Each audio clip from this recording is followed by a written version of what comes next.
But he doesn't know it because he doesn't know about the laws of learning.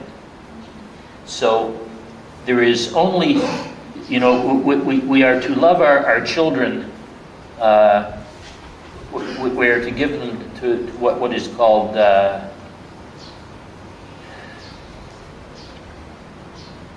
unconditional love. We are to love our children when they are good, when they are bad, when they are, you know, clean and smell nice, when they're dirty and smell bad. We love them all the time. We give them unconditional love. But we don't have to express that unconditional love to them all the time. And it is suggested in Islam that in a different context, that if you want to argue for the right with somebody, that you do so with beautiful words and wisdom. And the wisdom, the beautiful words part means words or gestures or smiles or things that people like to get, right? Communication that people find pleasant. But the wisdom part is when you give it. So although you have unconditional love for your child all the time, when you express that love is very important. You should express that love after they have done things that are positive, so that those positive things will increase in rate and magnitude. You only can express a certain amount of love to your children, although you love them unconditionally all the time. So pick those times to express that love to them that are after things that they have done good. So that those things that they have done that are good things, and good characteristics that they have, will tend to increase in rate and magnitude. And be really careful that you don't get caught up like this grandfather did, who had no idea about the laws of learning, and is teaching his child very directly and very quickly a very negative and very wrong Islamic behavior, which if he had known what he was doing, of course, he would not have done that thing. But it was his ignorance of not knowing about the laws of learning that allowed him to do this. And this is why we have so many problems in the world, is because so many people have no idea about the laws of learning. You know, we have people who put on these terrible movies with lots of violence, and then somebody will say to them, "Don't you think these really violent movies make people do violent behavior?" And they'll say, "No, no. You know, we've done studies. These movies, they don't make, they don't change normal people's behavior from non-violent to violent."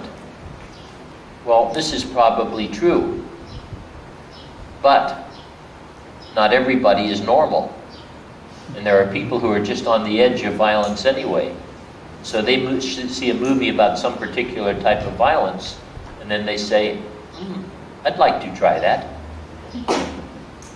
because of this normal curve, right? But everyone on the whole curve, just as I said yesterday, or about everyone who learns about the scientific proof of the existence of God, will move somewhat towards a belief in God, even if it is just very early steps of thinking, well, I thought there was no evidence, now there's at least people claiming there is evidence. The same thing is true with seeing violence on TV. And even worse, or at least as bad, is the fact that we come to accept violence as a normal part of life. If we only saw the amount of violence that actually happens in real life, that is not very much violence. Like in a place like Malaysia, it is very rare to see some actual physical violence go on. So you don't see lots and lots of instances of people stabbing and shooting each other. But in America, where kids watch a lot of TV, by the time they finish high school, they have watched an average of over 20,000 murders on television. Now, if you watch 20,000 murders, even if they are dramatic presentations on television, it desensitizes you to violence. And it makes you feel like, well, murders are just one of the natural things that happen. And a lot of the way the murders are done, or the killings are done, like you have people like Clint Eastwood, when he used to do these Dirty Harry type movies. You know, it isn't like oh, I shoot the person and, oh, wow, blood everywhere, this is really terrible. He just casually, boom, you know, and then goes on with his life like it is nothing. So you see something like this 20,000 times over 18 years, and you get the idea that this is a common thing in society, where it isn't a common thing in society at all. But by believing it is a common thing in society, it is moving everybody to be desensitized to it happening and considering it normal behavior in society. So when we see in the paper now, almost every day there's a murder or more, we don't feel really shocked, because we see on television, if we watch Western, you know, astro movies or something like that, we see hundreds of movies perhaps hundreds of murders every day, so it is not such a big deal. But every one of these things, remember, absolutely every influence that comes in and is perceived writes a message in your total past learning history. So if you have 20,000 messages written in there that murder occurs commonly and can be done without much emotional feeling, then it is going to teach you that that is the way life really is.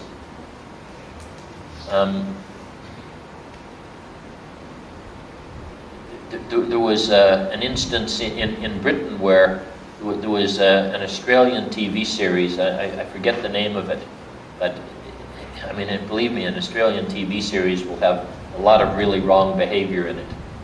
You know, there'll be lots of drinking, and there'll be drugs, and there'll be lots of promiscuous sex, and there'll be violence and all of this. So, in some schools in Britain, they were actually, as part of the class, they were showing this TV series because they said this would be the best example these kids would ever be seeing of normal life. And they wanted to teach them what normal life would be like rather than the lives they were living. So they must have lived in a really terrible area. This series was better than where they lived. But it is extremely naive or even more ingenuous, meaning ingenuous is like when you say something is true and you know it is not true. Like you have these owners of the tobacco companies, and they come in and they get investigated by congressional committees, and they say, and like a senator will say to them, do you seriously believe that the data that says cigarette smoking is harmful to health, that this is false and smoking cigarettes does not harm health? And they'll say, yes, as far as I'm concerned, that data is no good. We have data that shows that cigarette smoking does not harm health. Now, personally, I think they are just lying. But this kind of thing goes on, and maybe because they are making so many billions of dollars from it, it alters their perception. Because, as I think did I mention the other day when I was talking about perception, that perception is not an objective thing. You know, you can see Bill Gates as a communist, or from the point of view of communist or capitalist, and you see him differently. If you are making billions of dollars from something, like entertainment industry people or tobacco industry people or alcohol industry people, you have a very big stake in thinking what you are doing is okay. Or even if you don't really think it's okay enough to do because of the money you get. I remember reading in the Star newspaper here in Australia, they interviewed a middle-aged Chinese lady who was bringing in young from late teen to early 20 naive Chinese girls to work in prostitution in Malaysia. And she is caught by the police. And when she is interviewed by the Star reporter, she said, I don't know why they're making such a big deal out of this. What I'm doing was good. I'm making a lot of money. So she had no idea, right? From her point of view, the making of money superseded the huge immorality of bringing these girls into prostitution. So all of these people, whatever they think, right? They came to think those things through this learning process. So just very briefly again, I think I said this the first time, but what we really want to do, because we want to get children to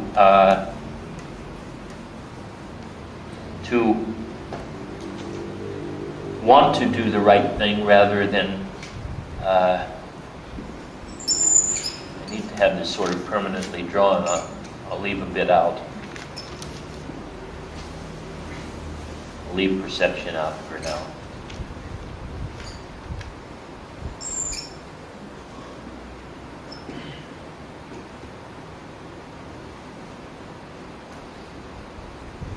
What we want children to do is to understand that every single thing that comes in, every influence that comes in, will have some effect greater than zero. Which is greater? Is this greater than? Yeah. Okay, everything that comes in is going to have some effect greater than zero. And what its effect will be based on these laws of learning. Is it rewarding or is it punishing?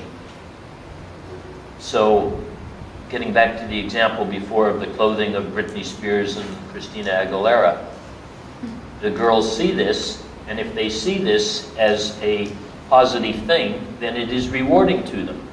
And they are going to increase in rate and magnitude in the future in dressing in that way.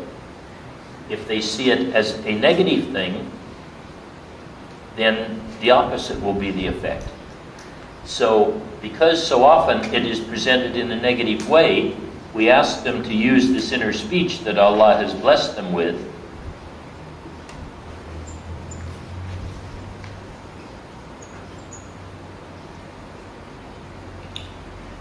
to make a judgment each time an influence comes in, or even an influence from here, right? You have a thought, you have a negative thought. In Islam, we are encouraged to keep a constant awareness of our thoughts.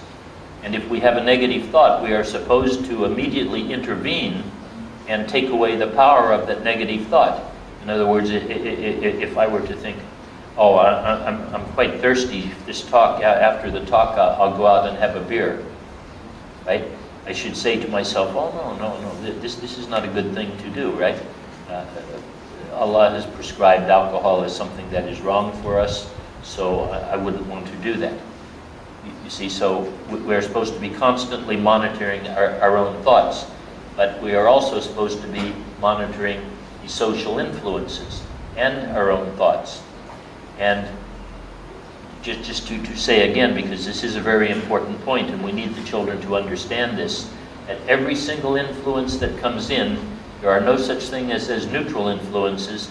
There are influences that are going to take them one way or the other, and there's only two ways to go, toward Allah or toward shaitan. And they need to, this is part of taqwa.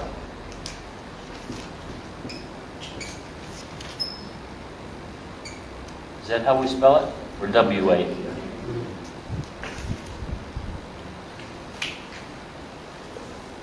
Taqwa, sometimes children, I ask them, what does taqwa mean? And they say, fear of Allah. But that is a very simplistic understanding.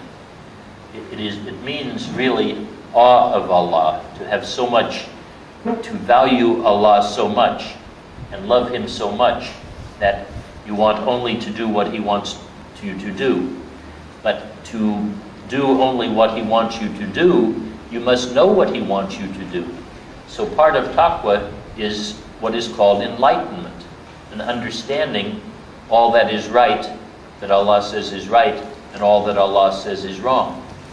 And so children need to be taught to develop a very high taqwa, so when they make judgments on the social influences that come in, or the thoughts from their inner speech, they can make a good judgment on each one. Is this something that Allah wants me to do, takes me to Him? Or is this something Allah does not want me to do and takes me from Him to shaitan? And then, as I said before, then to counter that influence with their inner speech. So in a way, it doesn't matter so much whether the influences coming in are bad or not, if they are constantly countering them with their inner speech, with high taqwa and love of Allah, to say, every bad influence that comes in, I reject. Yes, I am in a world where there are a lot of bad influences coming in, but I notice them, I know the effect they are going to have on me. If I think they are good, I am going to go ahead and go in that direction. So it is important for me to recognize them as bad, so that I go in a positive direction. And this is a big part of how we get children to behave rightly in the world. And it is a big part of what I was saying earlier, is how you get children, or how you get learning that takes place in one place with somebody teaching them this, like a parent teaching them this, and then they go somewhere else, like they go somewhere with their friends, and you are not there with your influence, but they carry that influence with them as the message that is written in their consciousness. And then if they are sufficiently motivated to do so, they will use their inner speech. And this is the power Allah gives them as His Khalifa. That wherever they go, they have the power to resist negative influence. So it's a matter of teaching them to recognize negative influence, how to counter negative influence, and very importantly, as I said, with all learning that takes place, you have to have them motivated to not want to participate in negative influence. And you want them to have great love for everything that Allah wants, and great disdain or dislike for everything that Shaitan wants. Yes? If I have a situation where, let's say, my kid has performed a salat, right? And I say, or the fasting in Ramadan, and I say, I'm not going to reward you, because the reward from Allah comes later. And the reward is not immediate, because you said earlier that for maximum effect, the stimulus that comes must be as quickly as possible. But whenever my kid does something, I teach him that the reward from Allah comes in the hereafter. So you must do it for Allah. Can that be said as an inner speech first? And can that inner speech supersede the law of learning? That means traditionally, when people teach their children, they do this. They try to invade the taqwa. I think foregoing all these laws of conditioning, to make the child passive towards Allah's orders, and later, can that supersede that? Okay, in the first place, I don't think it is true in Islam that Allah has said the reward for right behavior is only in paradise. He tells us the reward is in this world and in paradise. So it is fair to give reward, right? But you can give reward in the way of saying, I'm so happy to see you fast, because Allah will reward you in this world and in paradise. You see? So the reward is actually given in the form of giving them advice that will write a message in there to make it even stronger, that knowledge that is the relationship between the right behavior. And then on the giving of praise, we want to be careful in Islam, because all praise ultimately is due to is owing to Allah. So we teach the children that sometimes when they do good things, people like these good things, and they give the praise to them. But this praise is actually to be passed on to Allah. So they say something with their inner speech, you know, indicating that their thankfulness to Allah for the fact that they did the thing that received the praise, and recognize that Allah is the one who is deserving of the praise by putting them, helping them to be someone who did the thing that got the praise that really gets passed on and deserved by Allah. The law of learning is actually going on without being aware. It is going on that way. Yeah, well, yeah, I mean, most of it is unaware, and this is why most of the world has done what is called blow with the wind, because you just go whichever way the influences are, because we don't look at the world as a world of influences. But Allah has told us we are to look at the world as a world of influences, and we are supposed to support those influences that support His will, and oppose those influences that go against His will.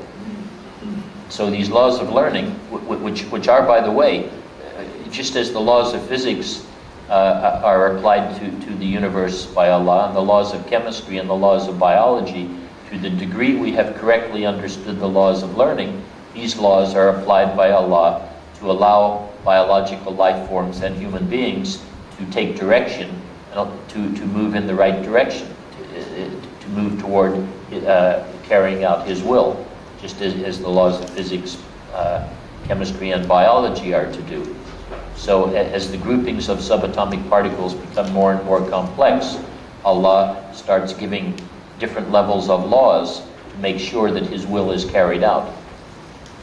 And this is why, as Khalifa of Allah, He has given us the ability He has given us the responsibility and obligation to choose to do that which is right, and He has also given us the tool through our inner speech and through revelation on how to use it, how to counter the negative influences and increase the influence, the power of the positive influences that take us toward Him. So He has given us everything we need. These laws of learning, though, they are amoral, meaning that the laws of learning themselves will take you toward good or they will take you toward bad, depending on what you do with your free will as these influences come in. That's what it means to be a Khalifa of Allah. So to be a successful Khalifa of Allah, you really need to understand well these laws of learning and how the influences affect you and which direction they are taking you, so that you can do what you are supposed to do as Khalifa of Allah, which is always make yourself good, which we essentially do by commanding the right, forbidding the wrong for ourselves. With our friends, we help those around us, eventually all of human society. We try and improve our friends and all of human society eventually by keeping the same look on what the influences will be on them. And if you see your friend having a bad influence on them, you say to them, that is a bad influence on you. That will take you to shaitan. You don't want that. So you should say these things. If your friend doesn't know these laws of learning, you see, then you teach it to your friends. This is part of your second responsibility as Khalifa of Allah, to help others become good. So these laws of learning are very, very critical to be used by the symbolic language or the inner speech that Allah has given us when He breathed it into Adam and gave us our free will. You cannot exercise your free will unless you are able to discriminate between which is right and wrong, and unless you are motivated to use the laws of learning to increase the power of the positive and decrease the power of the negative.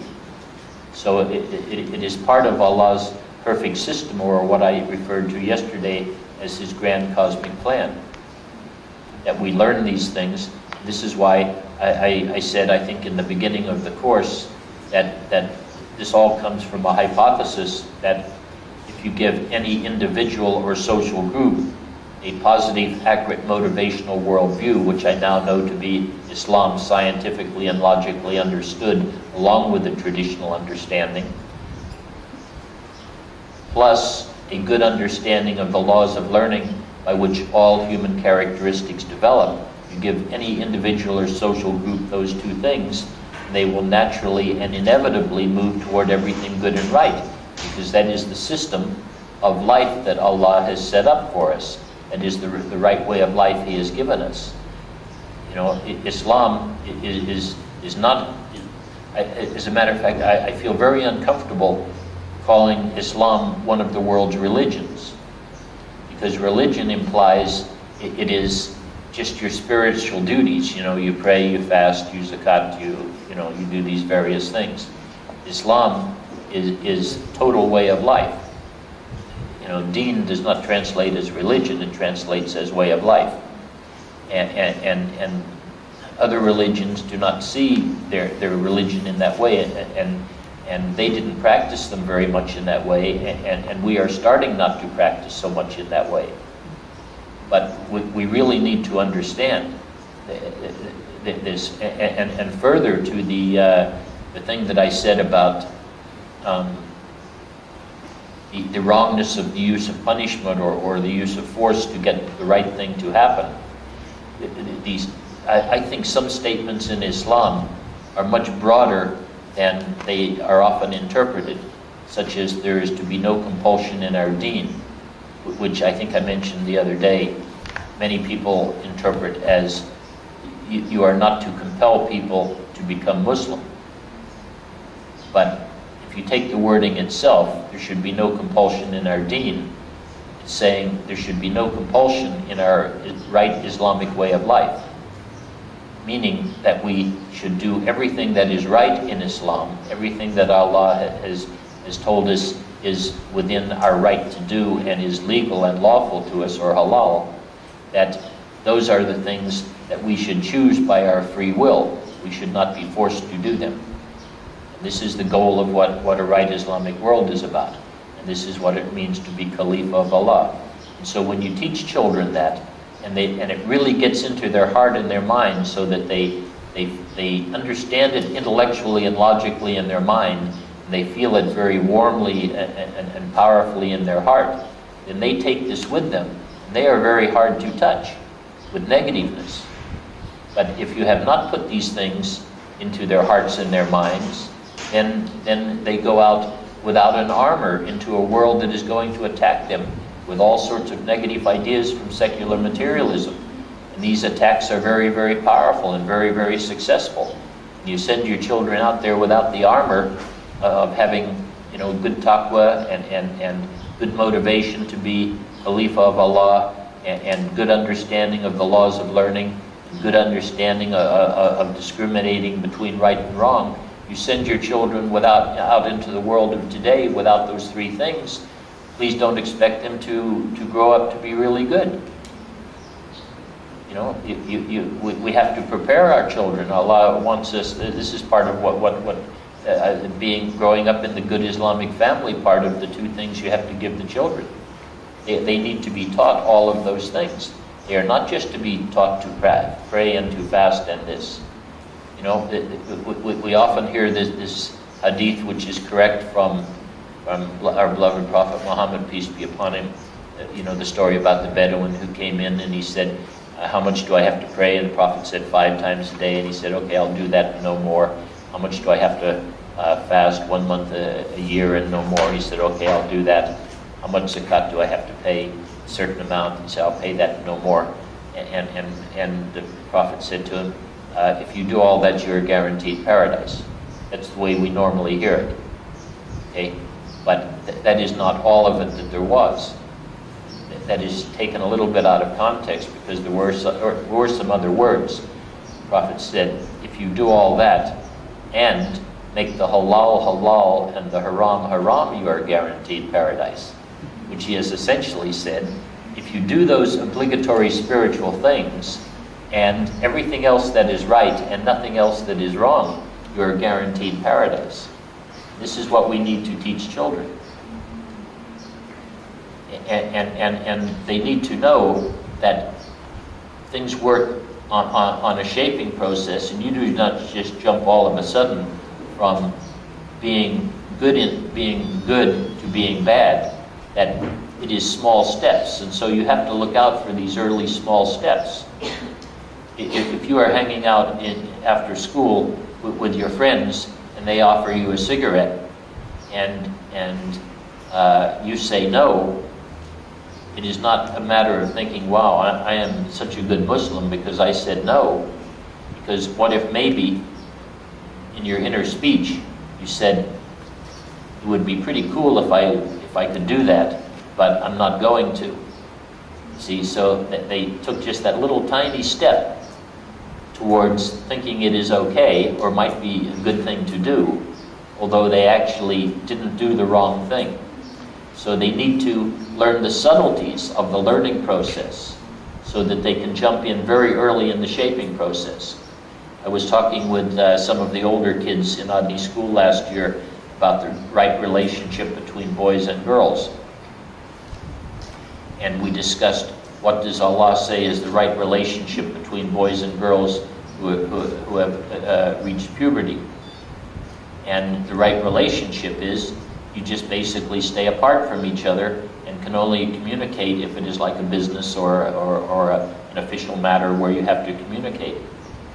And the fact of even having, like in class, just a few friendly words between a boy and a girl is an early step on the shaping process.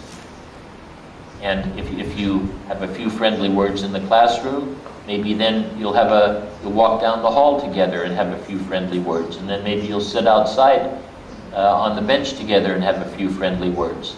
And then who knows where it leads. So you have to break in early in the shaping process before the shaping process gets underway. And Allah told us, you stop the shaping process at the point where it is anything more than a necessary communication, and you don't have friendly social communication. So that you never get started in the shaping process. And if you don't get started in the shaping process, you never get from where you were at the baseline to the goal. And if the goal is illicit sexual activity, right? And you never say a first friendly word, you're never going to get to the illicit sexual activity. You say the first friendly word, you're taking the first steps toward that could go there, not necessarily will. So Allah says, stop at that point. Interestingly, the response from some of the kids was that that's just too hard to do. I mean, you know, because we have honest discussions, they said, you just can't do that today. And I said, I realize that is the situation you are caught in. You are caught in a world that says today that is okay, and it says not only is it okay, but it is not okay if you don't.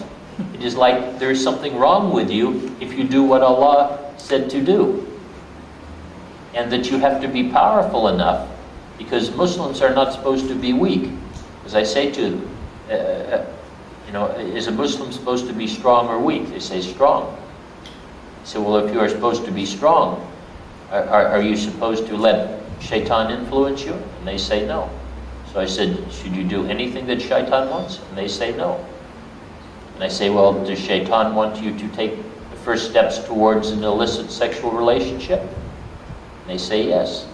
And I say, well, if the first step is just some friendly words in the classroom, then should you take that step or not? Should you be strong enough not to take that step? Even though the boys may think, oh, well, she's really stuck up, or, you know, or you see your friends doing it, and you think that I should do it too. So we need to build that inner strength in. Now it's not going, and I say to him, it's not going to be easy, and it's not going to happen quickly. And Allah recognizes the situation we are in at the moment. And Allah is very merciful with us. And Allah does not ask us for something that we cannot do. But Allah does ask us to sincerely try and do everything that we can do. So you need to be sure when you say you can't do this, is it really that you can't do it, or is it just hard to do, something you could do, but it's easier not to do? And then if that is the case, you are following the will of shaitan, not the will of Allah. And have these kind of talks with kids, and they are very powerful. Interestingly, the same class, a couple of weeks later observed that they went on an excursion to participate in the, when I think Yusuf Islam was here, to be ushers in that. And they were down there all day long together with very little adult supervision. And I dropped in to see how things were going, and they didn't have much to do, so they had a lot of free time. And in the auditorium, all the boys were sitting on one side and all the girls were sitting on the other side. And nobody had made them do that. You know, they had decided to do that. Because I said to one of the girls, I said, I notice everyone is really separated and the boys are not talking with the girls. They said, yes, we decided that best to keep separate. So sometimes these talks can have a lot of impact, right?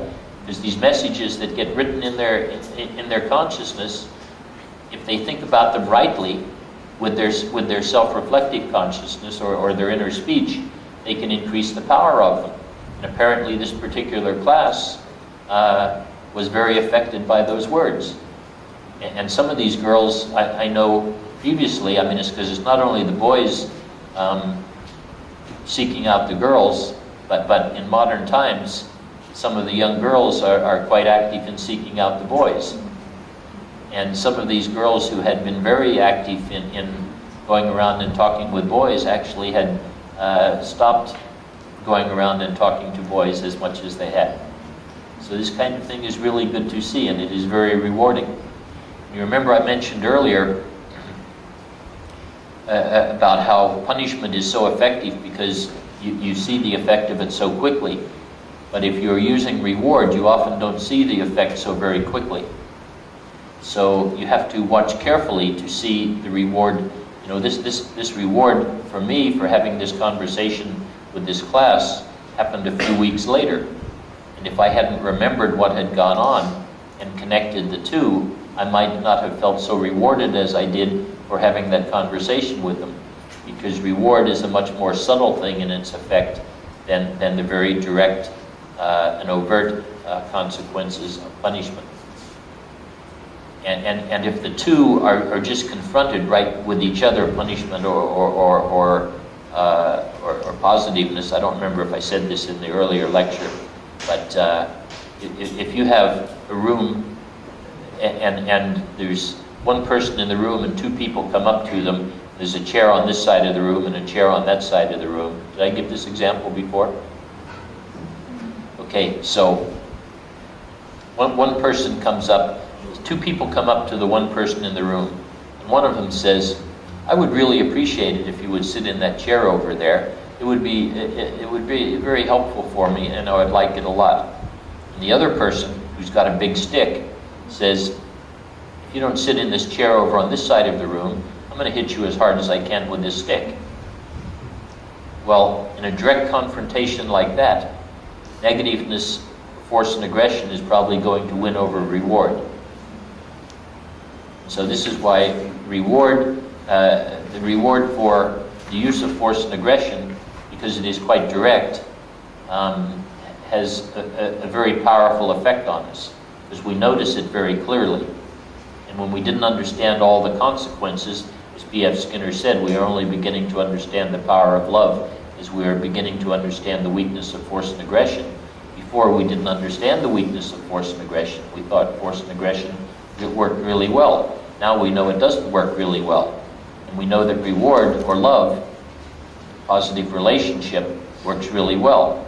So, but it doesn't work as fast, and for you to be rewarded for using it, you have to be careful to look for its positive effects later on, because you're not going to see them in the half second usually. It would be the ideal after the response in the learning experience. So that is pretty much today's preliminary talk on learning. We will go much deeper into it in later discussions. So I thank you very much for letting me talk with you today, and our time is up, unless there were any more questions or anything that somebody wanted to add. I think it should all happen at the same time. You know, all of these things I tell you would be useful for you to tell your children.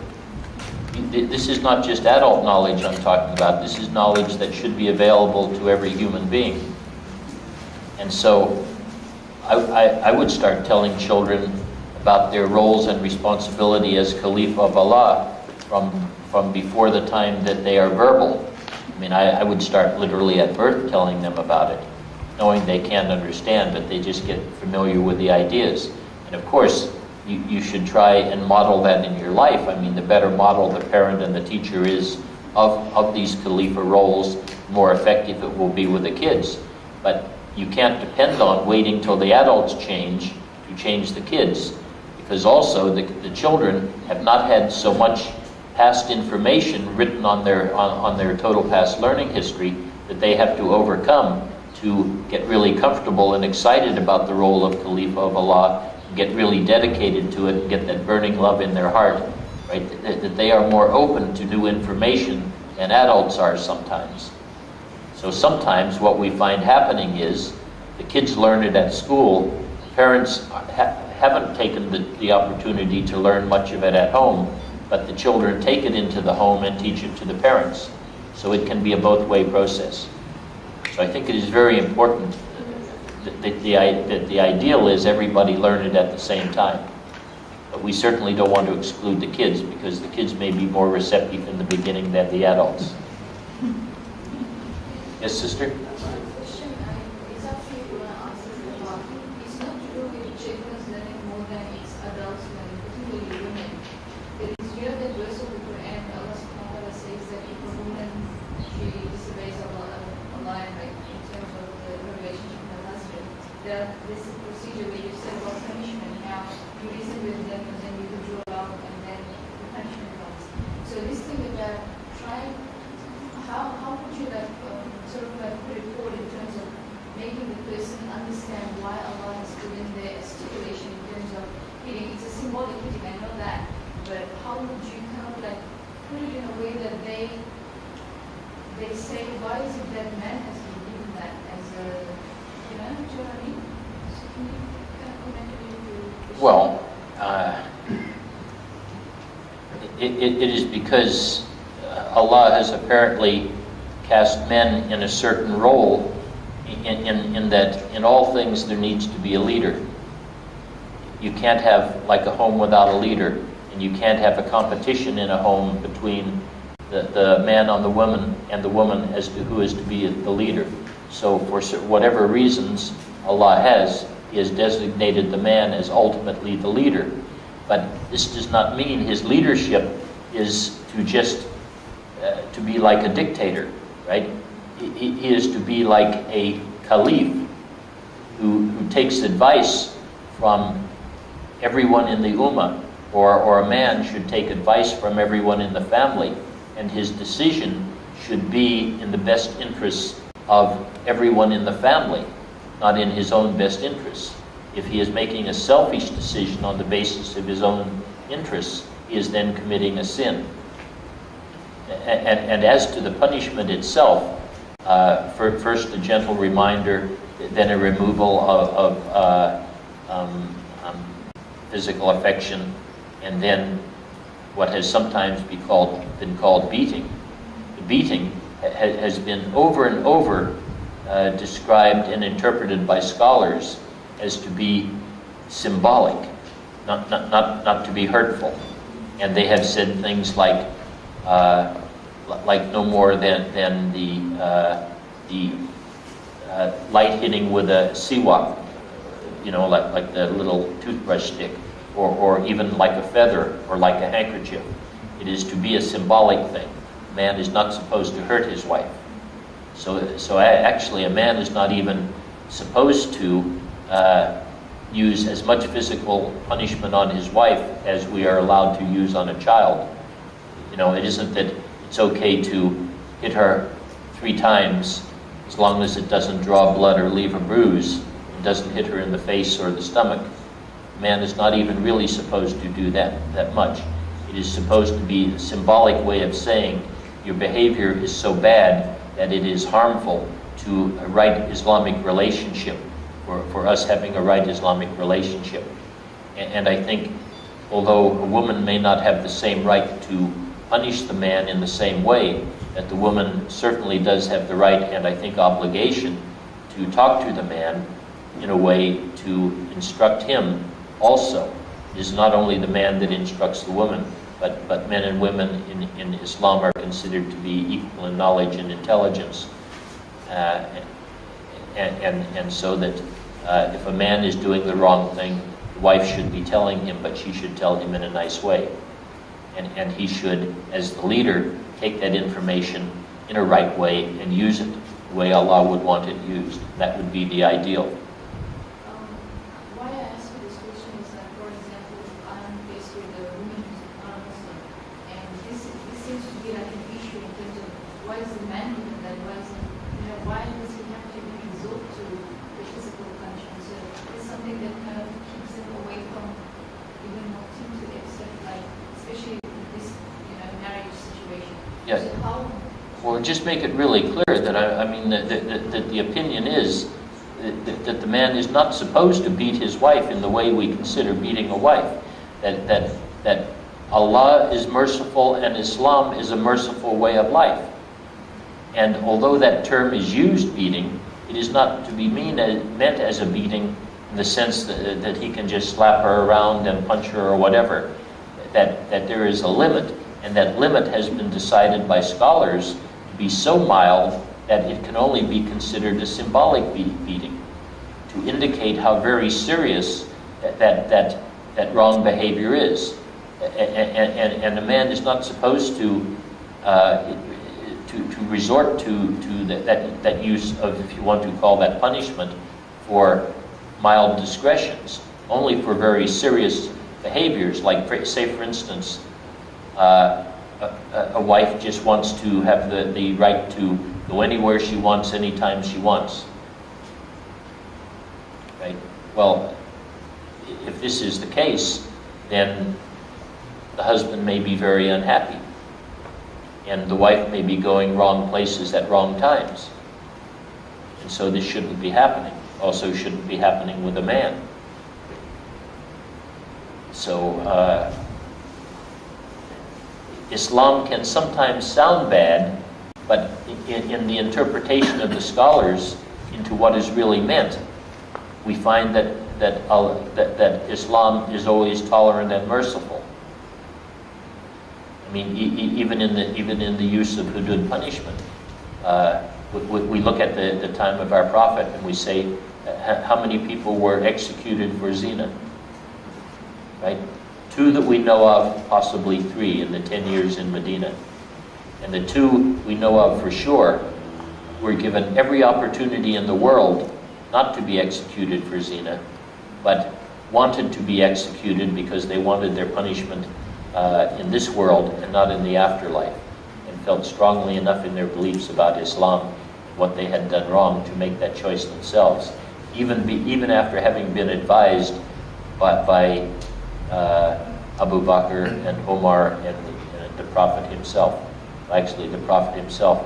You know the story about the man who committed adultery, and first he went to Abu Bakr and admitted it, and the first thing Abu Bakr does is say, "Did you tell anyone else?" And he said, "Well, don't tell anyone else. Make your amends with Allah, repent with Allah, make it up to your wife, and never do it again." But the man wasn't satisfied. He thinks, well, Abu Bakr's too gentle. I'll go to Umar, who is really tough. First thing Umar says to him when he hears it, "Did you tell anyone else?" He says, "I just told Abu Bakr." He says, "Well, repent, do the same thing." Then when he went to the Prophet, first thing the Prophet asked him, "Did you tell anyone else?"